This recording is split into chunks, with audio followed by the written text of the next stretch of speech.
asalaamaaleykum mbokk yi safo seetaan CTV 72 dal leen ak jàmm foofee ca Golf Sud sànni mbatt mu tage tembe la ko waral coopérative des femmes leaders de Golf Sud amal ab journée ñaxtu buntu xatal yi ñu buntu xatal jigéen ak fitna yi fi teg jigéen loole nag ñu ànd ci ak seen maire ba Khadija Mahécor ànd ci ak notable quartier ba ak imam ya loole duñ def lu dul ñu teewlu kàddu yu fa ci ruusee ci micro Maya man mi di wax nag alhamdulilah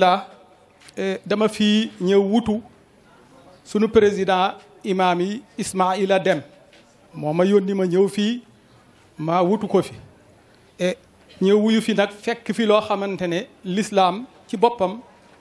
moo ko njëkk a condamné violence faite aux femmes et la fille waaye it ni mu ko condamné mooy yonent sallallahu alayhi wa sallam mosul takk xare ñu war a jàmmaarloog noonu ya te dénku leen ne boo leen ndemee bu leen dal ci jigéen boo leen ndemee bu leen dal ci jur yi nga xamante ne bu leen buddi garab bu leen yàq lenn kon nag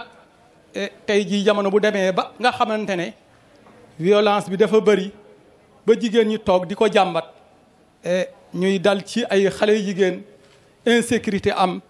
kon nag loola na ci ñépp dugal seen loxo ndax it la alxuraan doon wax rek yaa ayyuhal lazina amanu yéen gaa ñi gëm na ngeen wuyu ci iza daakum lima yuhyikum buñ leen wooyee ci li nga xamante ne li dina leen dundal ku wax nekk sécurité nga xamante ne bokk na ci lu ñëpp soxla lu ñëpp war a wuyu si kon nag ONU Femmes yéen ñooñu nga xamante ne yéen a woote lii ñëpp a ngi leen ci wuyu ñun imaam yi day ñoo ngi seen wet waaye délégué de quartier yi dinañ la wuyu si nekk ci seen wet ndax loola ñun ngeen ko defal ndax ñun it dañoo bokk jaboote ñun ñoo jaboote ñëpp kon nag ñu ngi leen di sant di leen gërëm di sant madame le maire ak ñi fa teew ñëpp. Violence faite aux femmes ñun dañu ne la femme est sacrée jigéen ku ko torox rek nga torox xale bu jigéen it ku ko torox nga torox donc maa ngi leen di ci Bible bi dañuy naan tu honoreras ton père et ta mère tu honoreras ton père et ta mère maanaam nañu respecter suñu ab jur yi. léegi dama bëggoon ñëw rek ñun ci catholique pour nga gis ku ñu violenté bariwul ndax ci bas âge dañuy jàng ci catéchisme violence baaxul te boo gisee ñun ñuy jël suñu doom yi yóbbu ko ci école sa doom normal bu nekkee école war nga am emploi du temps am nga xam ne telle heure à telle heure mu ngi école telle heure à telle heure war na ñibbi si ci kër gi moo tax ñu bari dañuy jël seen doom yóbbu ko foofu bu ñu wàccee oto bi jël leen yóbbu leen seen kër mu wóor na rek du ñu am jot ku leen di def violence waaw maa ngi leen di gërëm di leen sant yéen ñëpp yàlla nañu yàlla fay. asalaamaaleykum wa rahmatullah. aouzu billahi mina shaytaani rajim bismillahi rahmaani rahim. barke yonent bi sallallahu alayhi wa sallam. maa ngi nuyu ni yëpp ku si ne sa tur ak sa sant. ñu ne ma da nga war a wax. te man prévoir ma woon wax ndax sama yaay bureau baa ngi fi Adja Maguette mooy présidente bi moom sax dina wax après Awa Keita mooy vice présidente bi secrétaire bi mooy Maymouna Djigo adjointam di Rokhaya Niang man trésorière la Awa Keita topp si man j'ai fait une erreur voilà Rokhaya Niang Awa Keita ak kan Awa Anne mooy vice présidente bi foofu laa defee lapsus mais nag di gërëm ñëpp di sant ñëpp di wax ni tey moom man damay sant yàlla sant sama ñaari waajur ndax lii ñu teg nii moomu ma ko du sama yëfu communauté bi la yëfu Golf Sud la kon buñ ma ci tuddee nii rek xaw ma lu tax ñii rek ñoo baax sama 25 femmes yi ma àndal ndax si 25 femmes yooyu dafa am adjointe au maire muy Ndey Jàmme mii toog maa ngi nuyu Rokhaya Diouf sama tooma commission sociale di liggéey lu rëy ci mairie bi sous la coupole de madame le maire Khadija Mayekor donc di wax ni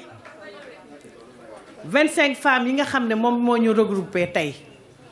seen yëf la du sama yëf te lii yëpp bu amee mention spéciale à la ville de Guédiawaye lu tax ma wax loolu balaa may ñëw ci madame la maire yow sama rakk nga yow spécial laay ñëw ci yow maa ngi ñëw. Guédiawaye ku fi dugg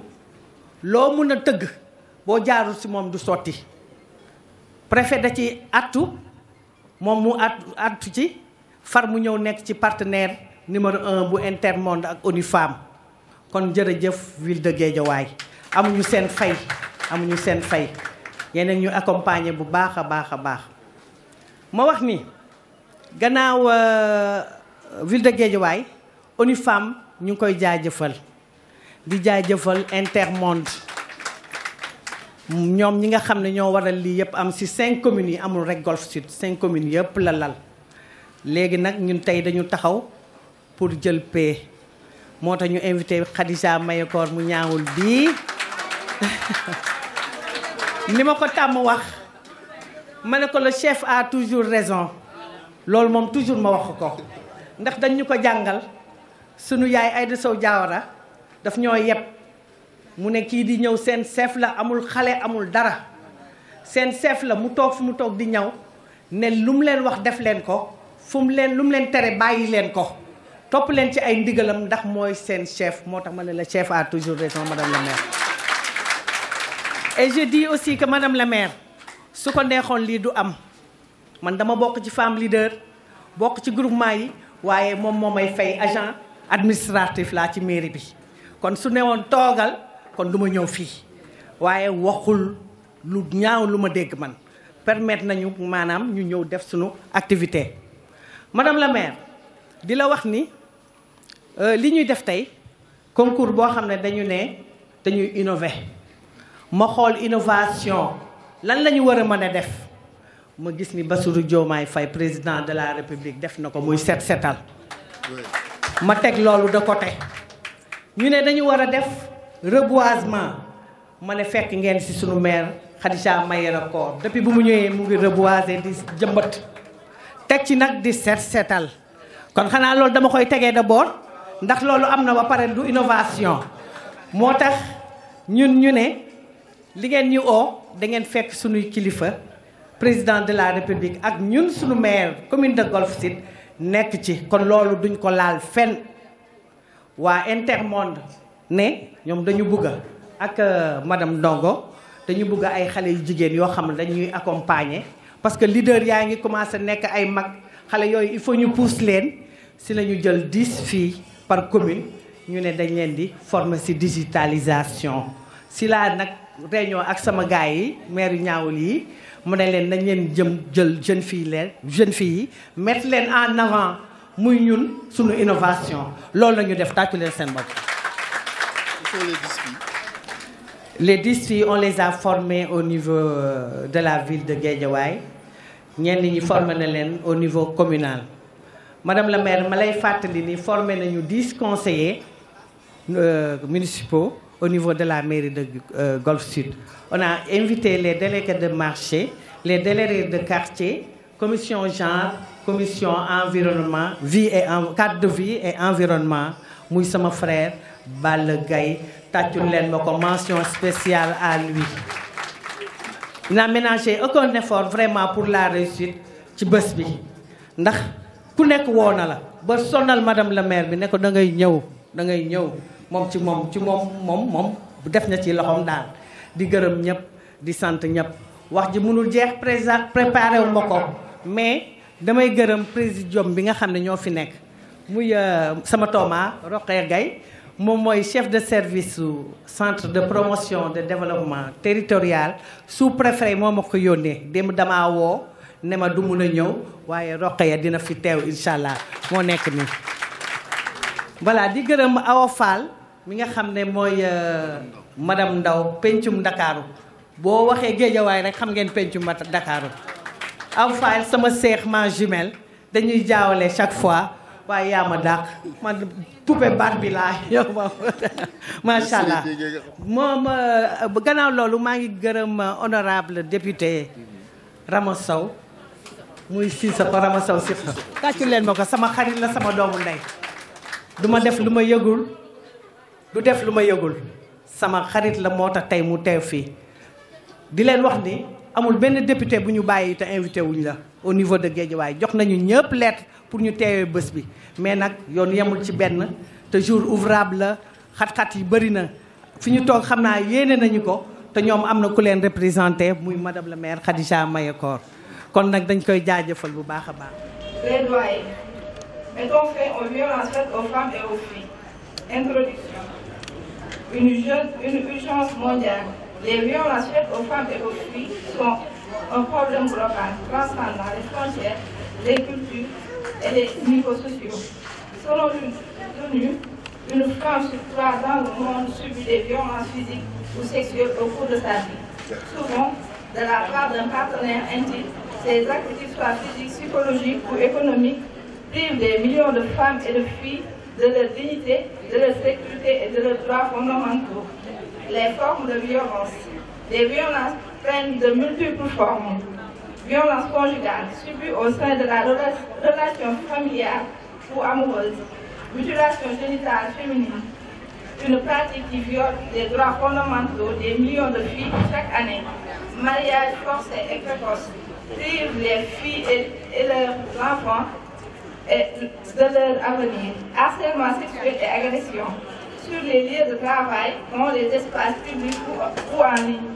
Ces violences ne sont pas seulement des atteintes individuelles, mais aussi des atteintes de développement économique, social et culturel des sociétés. Pourquoi agir maintenant? Impact sur les générations futures. Les violences perpétuent un cycle d'inégalité et de traumatisme. Au coût économique, les violences coûtent des milliards aux économies mondiales en termes de soins, de pertes, de productivité et d'intervention judiciaire. Une obligation morale et légale. Les droits de femmes sont des droits humains. Solution. Comment mettre fin aux violences? Renforcer les droits. Adopter et appliquer les législations strictes contre toute forme de violence. Promouvoir l'égalité des genres dès le plus jeune âge. Soutenir les victimes.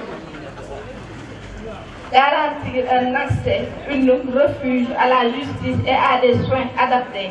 Mettre en place un bureau d'accueil pour suivre psychologique des victimes, des espaces sûrs et sécurisés, des services, des santé mentale et physique, ainsi qu'un accompagnement juridique. Mettre en place un club de quartier pour une meilleure proximité. Adapter une culture de la dénonciation par la mise en place de numéros verts à gauche sud. Création d'un groupe WhatsApp communal pour dénonciation de violence. Mise en place d'un cadre de dialogue, de veille et d'alerte précoce. Plateforme de sécurité en collaboration avec la police. Renforcement des services techniques de la commune pour la suivi de l'éclairage public. Mobilisation communautaire. Encourager les communautés à jouer un rôle actif dans la lutte contre les violences. Appel à l'action. Nous ne pouvons plus rester silencieuses face à ces injustices. Il est temps de briser le cycle des violences, de protéger les droits des femmes et des filles et de bâtir une société fondée sur le respect et l'égalité de la dignité pour tous. Mobilisons-nous dès maintenant pour éradiquer les violences faites aux femmes et aux filles. Conclusion. La violence faite aux femmes et aux filles n'est plus une fatalité, mais une injustice que nous pouvons et devons combattre ensemble. Construire une Golf Sud à chaque femme et chaque fille peut vivre sans crainte, donc la dignité et le respect est un impératif moral. Agissons aujourd'hui que demain soit un jour meilleur. Telle est l'économie du plaidoyer pour lutter contre la violence faite aux femmes dans la commune de Golf Sud. Je vous remercie de votre aimable attention. Coopérative des femmes leaders de la commune de Golf Sud. Vous adressez mes salutations chaleureuse et de vous transmettre celle du sous-préfet de l'arrondissement de Sam Notaire, préfet Gning. maa leen di nuyu ku ci nekk ci turam ak santam di ko njëkkee ci madame le maire Khadija Mayekor di nuyu départemental de la famille honorable maire de ville imam délégué Ndeyu Daara maa ngi nuyu ñëpp madame Ciss fàttewuma la développement communautaire. Je tiens également à remercier les organisateurs de cette journée pour leur initiative louable de la commune de Golf, en partenariat avec ONU Femmes, Intermonde et la ville de Guédiawaye, qui nous réunit autour d'une thématique aussi cruciale, sensible, qui est les violences faites aux femmes et aux filles dans les espaces publics. Permettez-moi de me présenter, moi c'est Rokhaya Gaye, chef du centre de la promotion du développement territorial au ministère des collectivités territoriales. De ce fait, j'ai l'honneur d'intervenir aujourd'hui à double rôle, d'une part étant une représentante du sous-préfet de l'arrondissement et d'autre part en tant que chef de service du centre de la promotion du développement territorial, qui est une structure qui a plusieurs rôles. Je vais en citer 3 principales. La première, c'est le fait de représenter le ministère des collectivités territoriales. Deuxièmement, d'accompagner techniquement tous les projets dans le secteur concerné. En troisième lieu, assurer les missions déléguées par le sous-préfet, raison pour laquelle je suis là aujourd'hui. Pour conclure, je tiens à rappeler que les violences faites aux femmes et aux filles constituent un frein majeur à leur liberté, à leur sécurité et à leur pleine participation à la vie publique. Il est impératif que tous les acteurs, que ce soit autorités, services publics, sociétés civiles et communautés, s'engagent ensemble pour lutter efficacement contre ce fléau. Je vous remercie pour votre attention et vous souhaite une excellente déroulement. Merci beaucoup. A'udhu billahi minash shaytanir rajim. Bismillahir rahmanir rahim. maa ngi nuyu ku nekk ci turam ak santam di jël nuyoo bi di ko teg ci suñu loxo kilifa yi suñu imam yi suñu délégué de quartier yi man toujours si yéen lay commencer parce que yéenay kilifa gox bi dañuy jéggi maire bi nekkaat doom ndax dañ ma jàppee doom li ñuy liggéey ci quartier yi kenn liggéeyu ko vraiment ñu ngi leen di santaat di leen gërëm doo leen tàyyi doo leen sonn saay bu ñu wootee yeneen jiitu ci yeneen mujjee yal na leen yàlla sàmm yal na leen yàlla bàyyi suñu kanam lu yàgg di nuyu sama bàjjen yi sama yaay yi ñoom samay wëllëre lañ seen doom laa ndax ci seen pegg laa yaroo samay wëllëre yaay lañ te defe naa ba ñuy nekk xale man à 16 ans laa doon ànd ak sama yaay di dem ci groupement de femmes ñuy def des causeries sur le genre et les violences faites aux femmes loolu defe naa mot na plus de 25 ans si lii laa yaru si laa màgg lii laa xam damay ñëwaat ci protocole bi nag di nuyu bu baax a baax une femme que j'admire beaucoup li ñu gisante bariwul mais en 2 temps 3 mouvements la connexion s'est faite parce que je pense qu'on a le même amour pour les territoires et je pense qu'on va travailler ensemble en tout cas ñu ngi lay ziar di la jox sa yéeguwaay ak sa wàccuwaay di ziar monsieur le préfet di ziar monsieur le sous-préfet Cheikh Gning bi nga xam ne il ne ménage aucun effort pour nous accompagner dans la mission bi nga xam ne yàlla dénk nañu ko ñu ngi koy nuyu di ko jox yéeguwaayam ak wàccuwaayam di dalal aussi le nouveau préfet bi nga xam ne am nañ ko ci département de Guédiawaye ma leen di recommander ngeen seeti ko parce que c'est aussi un amoureux des territoires di nuyu bu baax a baax honorable Rama une grande dame qui a dignement représenté les femmes de Guédiawaye maa ngi lay ziar di la jox sa yéeguwaay di nuyu bu baax a baax monsieur le maire de la ville de Guédiawaye honorable député Ahmed Aïdara sama mag sama xarit su ma ko nuyoo nuyu naa ñëpp madame la mairesse maa ngi lay ziar di la jox sa yéeguwaay di la jox sa yaatuwaay moom démb la tey di soog a ñëw c'est un monument dans le département de Guédiawaye li mu fi liggéey yàlla na ko njaboot gi jëriñoo yaa koy maa ngi lay ziar di la jox sa yéeguwaay di nuyu bu baax a baax nag toutes les autorités qui sont ici présentes le représentant de ONU Femmes les maires et les adjointes yi nga xam ne ñu ngi fi di nuyu bu baax a baax nag di beral nuyoo madame Ndeye Diamé ma jël nuyoo bureau municipal bi teg ko ci sa loxo conseiller yëpp maa ngi leen di ziar di leen nuyu jël nuyoo bi nag tey teg ko ci loxo Balla le masculin positif ndax dañu ne langu jigéen kese du neex il faut que ñu am suñuy càmmiñ parce que nous sommes complémentaires te Balla macha allah maa ngi lay ziar te activité bi am nga ci taxawaay bu mat sëkk yal na la yàlla fay. ñu ngi nag fii nag ci diggante état civil bi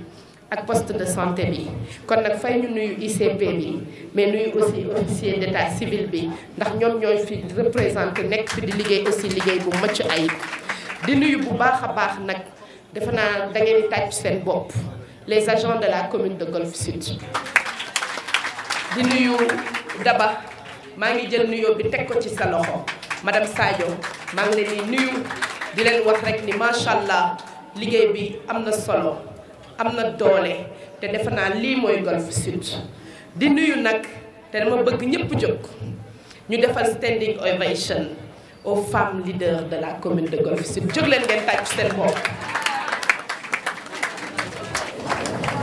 defe naa bi ñu nekkee fii ba léegi les femmes leaders de la commune de Golf Sud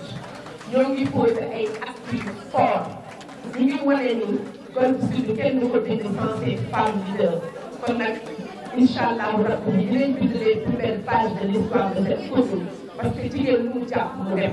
jigéen lu mu tabax mu dem jigéen lu mu sanc mu dem te gis naa ni ñu ngi tabax ñu ngi sanc te incha allah yal nañu yàlla dafa cat. su ma paree ci loolu nag damay wax loo xam ne sama yaay moo ma ko jàngaloon sama yaay moo ma ko jàngaloon sama yaay daf ma mës a wax la meilleure façon de lutter contre les violences faites aux filles et aux femmes c'est de permettre aux femmes ñu jàng parce que suñu amee ay jigéen ñu jàng am ay jigéen yu am compétence defe naa kenn dootu leen mën a noot te kenn dootu leen mën a dominer mais dañuy gérer ak ñoom en toute égalité si biir jàng la ñuy construire le mental d'une femme mais jàng yamul kese ci école bi jàng dafa am yeneen pàcc yoo xam ne du ci école lañ koy jàngee c'est le leadership des femmes nañu fexe ba suñu doom yi nekk de véritables leaders gëm seen bopp nañu fexe ba suñu doom yi xam seen bopp nañu fexe ba suñu doom yi xam seen démb ndax ku xam sa démb xam li jigéen mës a représenté ci Sénégal defe naa di nga xam ni sa taxawaay dafa war a mat sëkk. leneen li ma sama yaay jàngaloon tey damay tari mooy bu ñu bëggee lutter contre les violences faites aux femmes dañ ci war a associer suñu doom yi ndax nag ñun jigéen ñi ñooy yar ci biir kër yi te suñu bëggee suñu doom yi màgg avec le respect bi nga xam ne dañ ko war a am si jigéen suñu nekkee xale charge à nous ci seen éducation ñu inculquer leen ces valeurs ñu màggaale ak moom ndax xale yaay mooy yar ñun ñooy nekk ci kër yi ñun ñooy transmettre les valeurs donc ñun dañu am responsabilité sur le changement de comportement bi ñu war a observer dans les années qui viennent ci li nga xam ne mooy les violences faites aux filles et aux femmes. kon nag le ministère de la famille et des solidarités ici représenté man jàpp leen ni lu ngeen wax rek moom laa wax lu ngeen waxul waxuma ko pour plusieurs raisons xam ngeen ko duma ci dellu seen taxawaay rafet na macha allah man dama leen fan su ma sañoon si seen ministère lay nekk tous les jours 24 heures sur 24 parce que seen liggéey dafa am solo ci Sénégal li ngeen di def c'est dans l'ombre mais ça a produit des résultats leneen li nga xam ne nag moo ci des am na benn expression bu ma sama yaay waxoon damay tari ma mère m'a dit que derrière la violence faite à une femme il y a toujours une femme qui est derrière. kon nag ñun jigéen ñi foofu lay daanelee nañu xool métital yi nga xam ne suñu ay doom wala suñu ay doomu jiitle wala suñu ay rakk wala suñu ay njëkke wala suñu ay goro ñu ngi koy dund ñun ban responsabilité lañ ci am dañuy waxante dëgg rek nag te yàlla tax suñu nekkee ci suñu mbootaay yi liy yàqu tamit ci ñun lay jógee c'est une forme de violence parce que góor ñi dañuy ànd suñu waree ànd waaye ñun jigéen ñi souvent dañuy ànd di xool nan la ñuy def pour kii lu tax mu jiitu ma il faut ma faxastal ko mu daanu loolu tamit war nañ cee waxtaan c'est une forme de violence. dama koy wax rek pour que ñu oser dans ces débats poser les vraies questions mooy lan mooy c'est dans l'éducation c'est dans le leadership, c'est dans le changement de comportement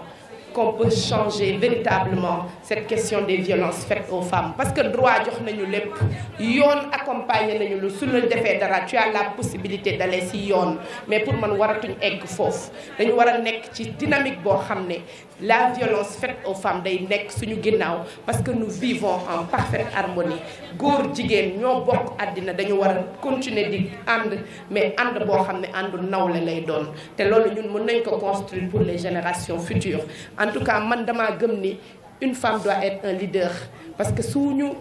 tabaxee jigéen tabax nañ àddina suñu néewalee doole jigéen néewal nañ àddina te le monde bi ñu toll tey dans tous les pays développés ñu ngi natt seen développement ci dayoo ak taxawaay ak place bi nga xam ne jox nañ ko jigéen jox nañ ko xale jox nañ ko personnes yi nga xam ne dañoo vulnérable kon nag ñun jamono moo ñu fal nañu gëm suñu bopp gëm suñu doom yu jigéen ñi pousse leen taxawal leen tabax leen ba ñu am personnalité boo xam ne fu ñu nekk kenn du leen mën a violenter muy violence physique muy violence mentale muy violence yi ñuy dund ci mariage ak yeneen forme de violence professionnelle. Préparer les enfants à un mental solide kese moo leen ci mën a génne en tout cas man Khadija kenn du ma noot parce que je m'assume avec respect avec dignité avec égard vis-à-vis de nos gens hommes. te loolu dama jàpp ni chance la bu ñu ma yaree mais dama jàpp ni c'est cette valeur et ces valeurs que nous devons transmettre à nos enfants en tout cas loolu laa doon wax guddal naa mais c'était juste pour vous dire que c'est un sujet qui me passionne qui me préoccupe et que lu ma ci war a def incha allah dinaa ko ci def ñuy remercier waat bu baax a baax le ministère di leen jaajëfal ci seen taxawaay ci département bi yal leen yàlla sàmm yal leen yàlla fay jërëjëf. Lamine ñam yaxam yëg Soleil d'Espoir ne lu génnee ci lamine si nopp rek lay yem waaye lu jóge ci xel ci xol la mën a jëm. Oui, nous y sommes car cette compagnie a fourché le cheval du théâtre Soleil d'Espoir. Le S de salutation, le O d'orientation, le L de loyauté, le E d'éthique, le I d'intelligence, le L de liberté, le E d'engagement et de l'éducation, le S de solidarité, le P de performance, le O d'organisation, le I d'influence, le R de royauté. Oui.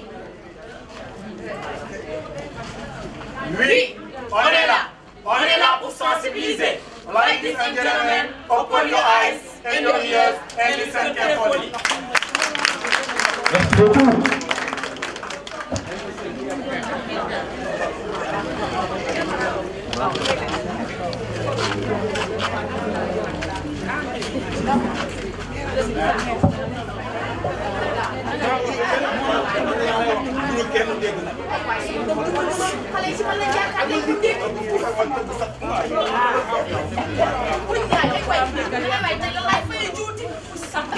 Les violences aux femmes sont les moyens.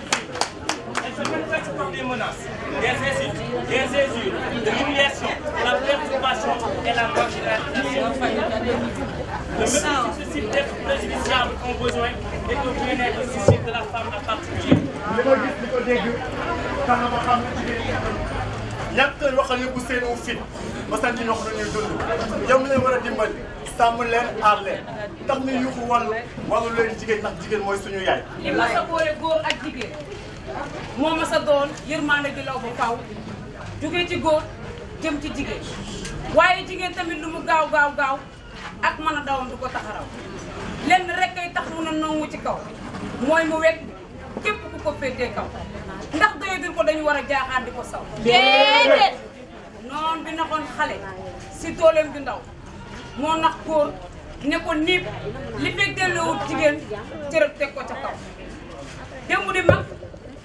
tay di yaay ndaw lu sa dem bi mag jag sëb dund lépp war di sax. Chers autorités, après avoir remercié l'ONU Femmes, l'UNICEF Monde et la commune de Golf-Sud ndax foofu ba léegi suñu yaay yi ñu ngi jooy naan les violences dans les rues ana kañ lañ ciy wax. Voilà, kañ lañ siy jóg. Voilà, kañ lañ siy jóg.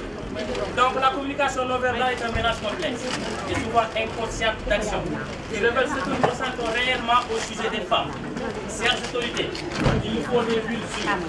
des espaces sûrs pour lutter contre la violence faite aux femmes.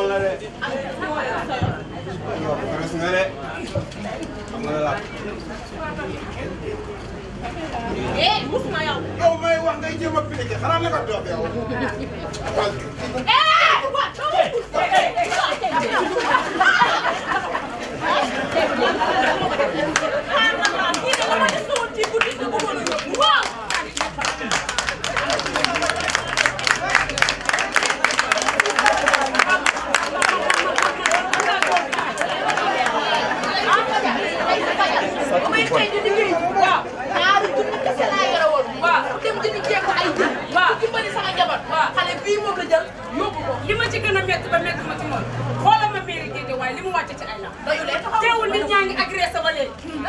li ma ci gën a métti mooy jigéen la ñuy agressé ba ca Gundara kam ay góor taxaw fee soo waxee ñu naan ñoo am looloo fi jeex nag looloo fi jeex jigéen mooy mbëggeel mooy ndam waaye tamit mooy yaakaar jigéen mooy daara na xale yi muy wan yoon jigéen mooy peex ak jàmm ndax mooy nekkal góor te di leen jox mbégte jigéen mooy melakaanu ruuf ëllëgu góor bu dul wanaan moom tumuraanke am dama ni bu doon taafaar mooy yoonu dund gi kon jigéen mooy moom ëllëg ndax moom bi nga xamante ni moo mën a nekk dëkk ak dafa góor gi dara saxatul dama ni jigéen ñi tooñi ñu kenn amaluñu kenn àq bu ñuy xeex seen àq ci yelleef surtout yi góor tëral ngir mën leen noonu. nee naa waaw ci dëggu bi tënk jigéen. nee naa waaw ci suturaal taxaw ak dimbali suñu jigéen. jigéen noppul waaye moo di jox tey. dimbali bi góor wéetee aljana man la yàlla yónni ngir ma koy wéetal.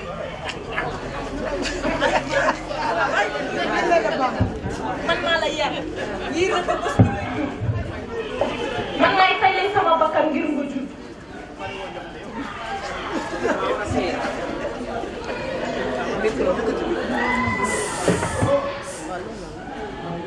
man maay taylee sama bakkan ngir nga jur. ba ngay ñëw mënoo woon dara xamoo woon dara man maa def ci yow ba nga xam am mën dara.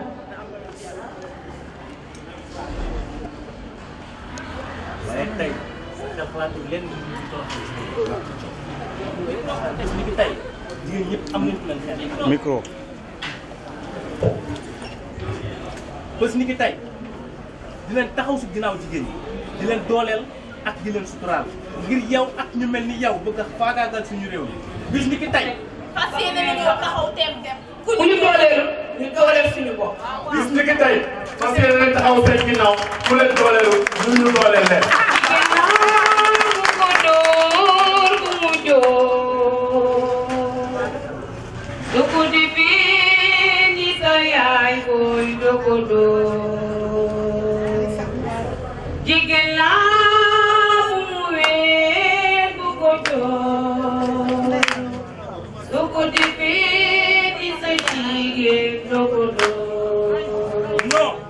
Violence faite aux femmes.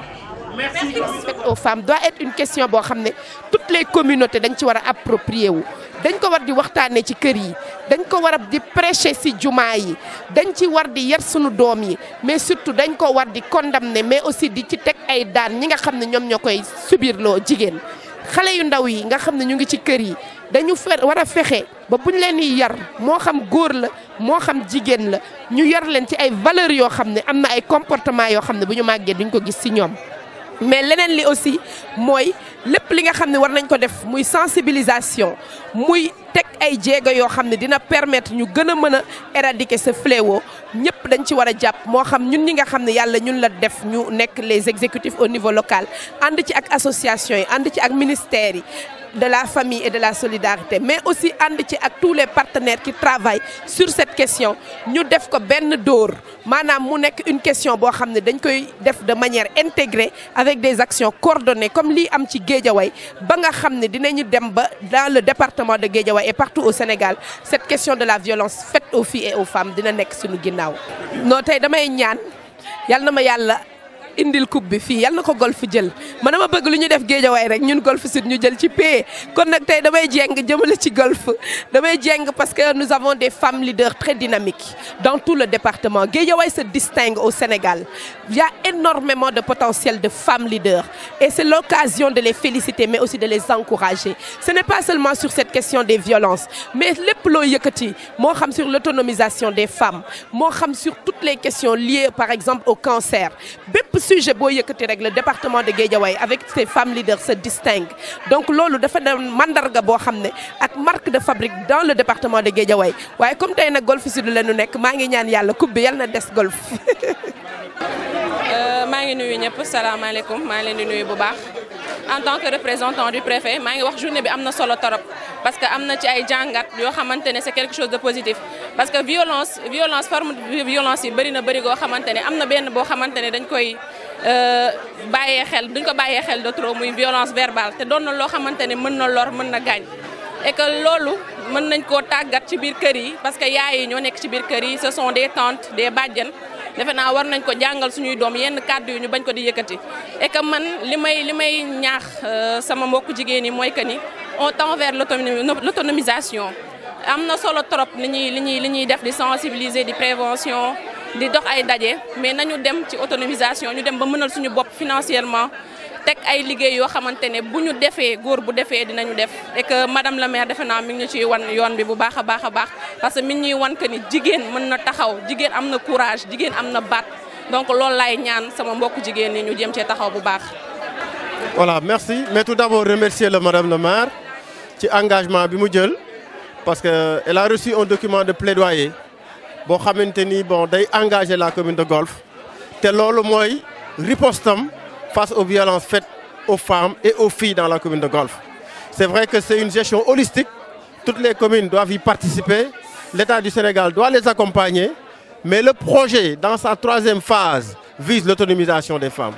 Pourquoi autonomiser les femmes? C'est parce que pour une meilleure riposte, les femmes doivent être prêtes économiquement pour faire face aux violences qu'ils subissent au niveau des familles, au niveau de la communauté en général.